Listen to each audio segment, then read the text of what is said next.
इसके लिए भी मैं आपको बधाई देना चाहता हूं। लगभग 115 कार्यालय अभी निर्माणाधीन है और लगभग 122 कार्यालय के कागजात तैयार हो रहे हैं जो हम बनाएंगे। यानी भारतीय जनता पार्टी मोदी जी के नेतृत्व में स्थायित्व लाने में जो कार्यालय का योगदान है उसको ध्यान में रखते हुए हर जगह पर प्रदेश कार्यालय और जिला कार्यालय यह बनाना हम लोगों ने निश्चित किया है और उसमें आपने भी अपने आप को शिरकत की है, आपने भी अपने आप को जोड़ा है। इसके लिए आपको मैं बधाई देना चाहता हूं। देखो जरा पीछे आवाज आ रही। मित्रों, मैं जहां तक चुनाव का सवाल है, आप लोगों के साथ में कुछ विषयों के बारे में चर्चा करना चाहता हूं और वो यह चर्चा करना चाहता हूं कि आपको भी लगा होगा कि जब मीडिया, जब पत्रकार सभी ये चर्चा कर रहे थे कि इन 5 राज्यों में भारतीय जनता पार्टी मध्य प्रदेश जीत सकती है, हो सकता है, छत्तीसगढ़ तो सवाल ही नहीं उठता, वो तो कांग्रेस की है, और राजस्थान में भी किसी न किसी तरीके से सरकार आ जाएगी। बताइए, यही चर्चा थी कि नहीं थी?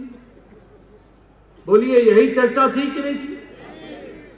मीडिया भी यही बोलता था कि नहीं बोलता था?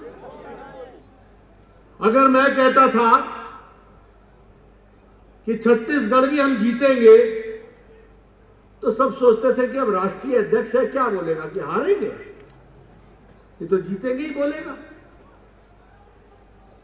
लेकिन मित्रों, मैं आपको बताना चाहता हूं, भारत की राजनीति को देखने का तरीका भारत की जनता ने अलग तरीके से समझना शुरू कर दिया है। इस बात को हमको समझ लेना चाहिए।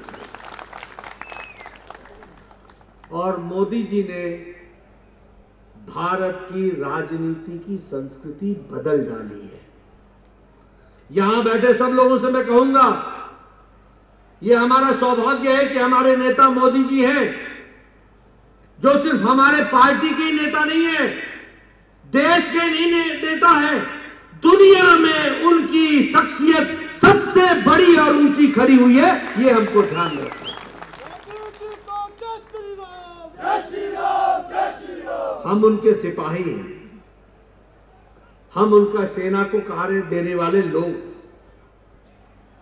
आज ये हमारी जनता मोदी जी पर विश्वास करती है। मोदी की गारंटी का मतलब होता है गारंटी का पूरा होने की गारंटी। इस बात को भी हमको समझ लेना चाहिए। और इसलिए आप सबसे मेरा निवेदन है, अपना आत्मविश्वास बढ़ाओ। जनता आपका इंतजार कर रही है। मैं उस समय भी बोलता था जब आप हिमाचल का चुनाव लड़ने जा रहे थे, आपका विश्वास डगमगा रहा था, जनता का विश्वास डगमगा नहीं रहा था। इसको भी याद रखना चाहिए। और 2024 में जब तुम फिर से चुनाव में जाओगे, मैं आपको बताना चाहता हूं, जनता आपका इंतजार कर रही है। आप में वो विश्वास होना चाहिए, आपको आशीर्वाद देने के लिए तैयार बैठिए। इसको हमको समझ लेना। और जानते हैं कारण क्या है? कारण यह है कि कांग्रेस ने हमेशा धोखा दिया, कांग्रेस ने हमेशा गुमराह किया लोगों को, कांग्रेस ने हमेशा जनता को बरगलाने का प्रयास किया, और मोदी जी ने सच्चे दिल से उनकी सेवा करने का काम किया। इसको हमको समझ लेना चाहिए। और फिर मैं कहने के लिए नहीं कह रहा हूं। आप बताइए, आज भारत का गांव मजबूत हो रहा है कि नहीं हो रहा है? हो रहा है कि नहीं हो रहा है? पुराने लोग जो बैठे हैं, मैं अदीप सोरेन जी को भी देख रहा हूं, हमारे पुराने विद्यार्थी काल के समय से थे। पुराना समय क्या होता था?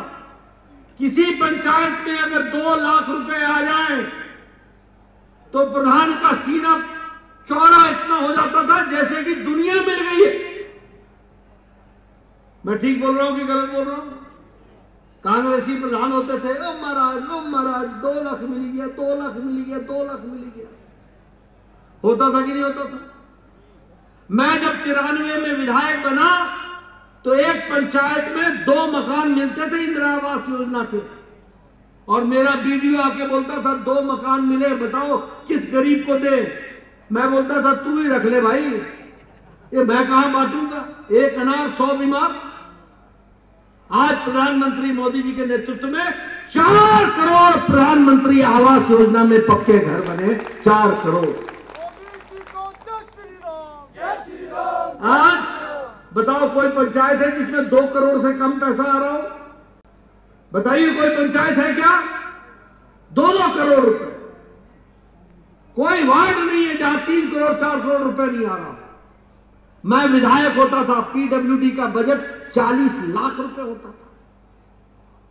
आज 25 करोड़ 20 करोड़, पीडब्ल्यूडी की सड़कों के लिए 30 करोड़।